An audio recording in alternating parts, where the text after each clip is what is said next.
নমস্কার বন্ধুরা, আহারে বাহার রান্নাঘরে আপনাদের সবাইকে স্বাগত জানাই। আশা করি সবাই ভালো আছেন। আজ আমি আপনাদের সাথে শেয়ার করব মুসুর ডাল আর ডিমের দুর্দান্ত স্বাদের একটা রেসিপি। রোজ সবজি, ডাল, মাছ খেয়ে যখন আর ভালো না লাগবে, এই মুসুর ডাল আর ডিমের রেসিপিটা অবশ্যই একবার বানিয়ে দেখতে পারেন। এটা এতটাই টেস্টি হয়, একেবারে মাছ মাংস খাওয়া ভুলে যাবেন। মুসুর ডাল আর ডিমের এই রেসিপিটা থাকলে এক থালা ভাত নিমিষেই শেষ হয়ে যাবে। একেবারে কম খরচে অল্প উপকরণে তৈরি হয়ে যাবে। চলুন আর দেরি না করে রেসিপিটা দেখে নেওয়া যাক। রেসিপিটা শুরু করার আগে প্রতিদিনের মতো একটাই কথা বলবো, ওই রেসিপিটা পুরো দেখুন, স্কিপ না করে। তাহলে বুঝতে পারবেন কি মশলা কিভাবে ব্যবহার করে রান্নাটা করেছি। তাহলে আপনি যখন বাড়িতে রান্নাটা করবেন তখন আপনার রান্নাটাও একেবারে পারফেক্ট হবে। মুসুর ডাল আর ডিমের রেসিপিটা করার জন্য প্রথমেই দেখুন আমি এখানে 1 কাপ মুসুর ডাল নিয়েছি। ডালটাকে প্রথমে 3-4 বার জল পাল্টে পাল্টে ধুয়ে নেব। দেখুন ডালটাকে খুব ভালোভাবে ধুয়ে নিয়েছি।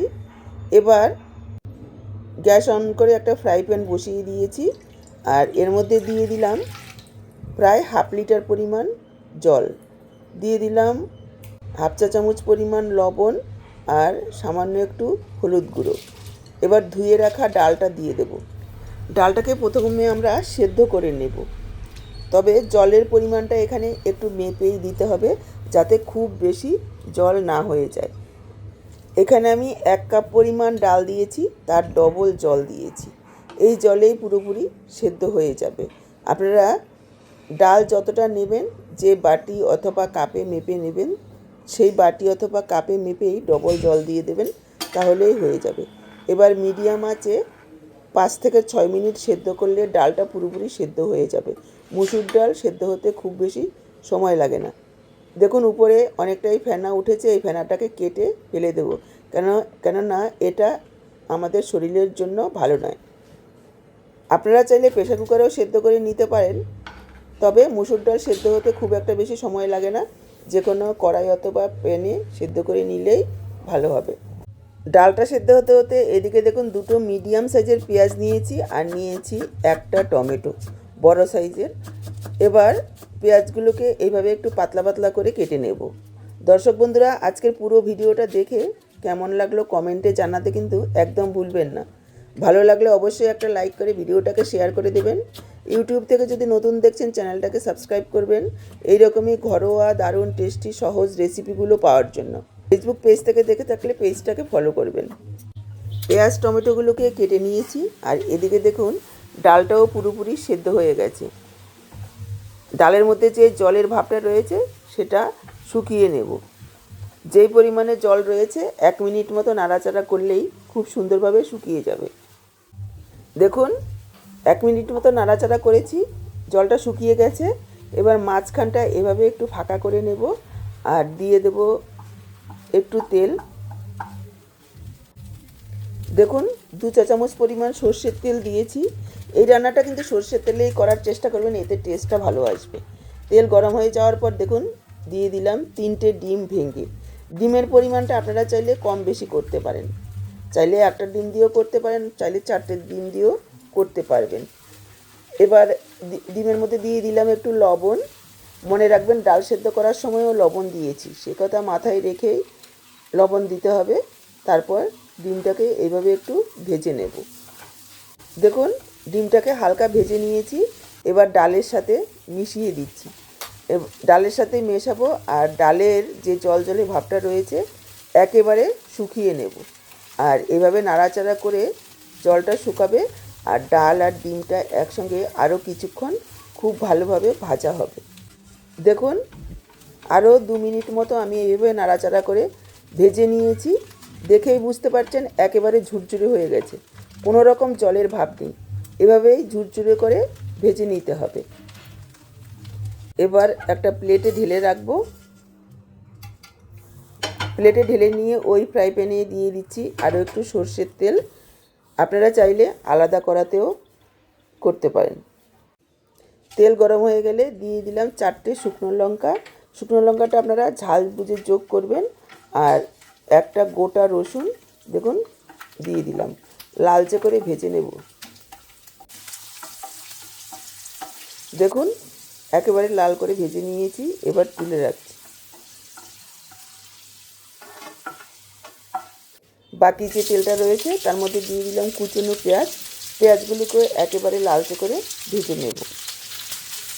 পেঁয়াজগুলো ভাজার সময় একটু নাড়াচাড়া করে ভাজতে হবে, যাতে চারিদিকে সমানভাবে ভাজা হয়। দেখুন এরকম লালচে করে ভেজে নিয়েছি। এবার আমি যোগ করে দিচ্ছি কুচনো টমেটোর মধ্যে দিয়ে দিচ্ছি পরিমাণ মতো লবণ। এবার মিশিয়ে নিয়ে ঢাকা দেব আর 2 মিনিট লো ফ্লেমে ভেজে নেব। দেখুন ঢাকা দিয়ে 2 মিনিট ভেজে নিয়েছি, টমেটোগুলো খুব সুন্দরভাবে নরম হয়ে গেছে। এবার আরও 2 মিনিট মতো এইভাবে নাড়াচাড়া করে টমেটোর যে জলজলে ভাবটা রয়েছে একেবারে শুকিয়ে নেব। দেখুন টমেটোর রসটা শুকিয়ে গিয়ে একেবারে ভাজা ভাজা হয়ে গেছে। এবার টমেটো পেঁয়াজটাকে তুলে রাখছি আর গ্যাসটাকে অফ করে দেব। এবার যে লঙ্কাটা ভেজে রেখেছি তার মধ্যে দেখুন দিয়ে দিলাম একটু লবণ দিয়ে এই ভাজা লঙ্কাটা যদি মাখা হয় তাহলে খুব সুন্দরভাবে মাখা হয়ে যায়। প্রথমে লঙ্কাটাকে ভালোভাবে মেখে নিয়ে তারপরে যোগ করে দেব ভাজা রসুনটাকেও একটু মেখে নেব। তারপর যোগ করে দিচ্ছি ভেজে রাখা পেঁয়াজ আর টমেটো। এখানে আমি বানাচ্ছি মুসুর ডাল আর ডিমের ভর্তা। ডাল ডিমের ভর্তা তো আপনারা অনেক খেয়েছেন, একবার আমার এই পদ্ধতিতে বানিয়ে দেখুন। বাড়ির সবাই আঙ্গুল চেটে চেটে খাবে, এটা এতটাই টেস্টি হয়। ভর্তার আসলেই হচ্ছে মাখা, যত ভালোভাবে মাখা হবে ততই কিন্তু টেস্টটা ভালো আসবে। দেখুন আমি লঙ্কা পেঁয়াজ রসুন সব মেখে নিয়েছি। এবার দিয়ে দিলাম ভেজে রাখা ডাল আর ডিমটাকেও খুব ভালোভাবে মেখে নেব। এই ভর্তাটা এইভাবে একটু ঝুরঝুরে হলেই বেশি টেস্ট আসে। যত ভালোভাবে ডাল আর ডিম ভাজা হবে তত বেশি টেস্ট হবে। দেখুন ভালোভাবে মেখে নেওয়ার পর পেঁয়াজ ভাজার যে তেলটুকু ছিল তাও আমি দিয়ে দিলাম। এই ভর্তাটা যখন মাখছি গন্ধেই জিভে জল চলে আসছে, এটা এতটাই টেস্টি হয়। আর দিয়ে দিলাম বেশ খানিকটা ধনেপাতা কুচি, আরও একবার খুব ভালোভাবে মেখে নেব। এখানে কাঁচা সরষের তেল যোগ না করে যারা একটু তেলের পরিমাণ বেশি দিতে চান তারা পেঁয়াজ ভাজার সময় তেলটাকে একটু বেশি দেবেন, এতে ভর্তার টেস্টটা আরও অনেক বেশি ভালো হবে। দেখলেন তো কত সহজে তৈরি হয়ে গেল দুর্দান্ত স্বাদের ডাল আর ডিমের ভর্তা। গরম গরম ভাত আর একটু ভর্তা আর লেবুর রস আর কাঁচা লঙ্কা হলে আর কিছুই লাগবে না, পুরো ভাত এ দিয়েই খাওয়া হয়ে যাবে। তো আজকে এই ডাল ডিমের ভর্তাটা আপনাদের কেমন লাগলো? ভালো লাগলে অবশ্যই একটা লাইক করুন, শেয়ার করুন।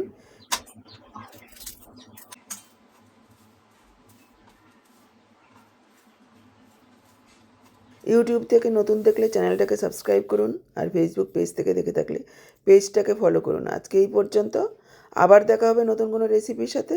সবাই ভালো থাকুন, সুস্থ থাকুন।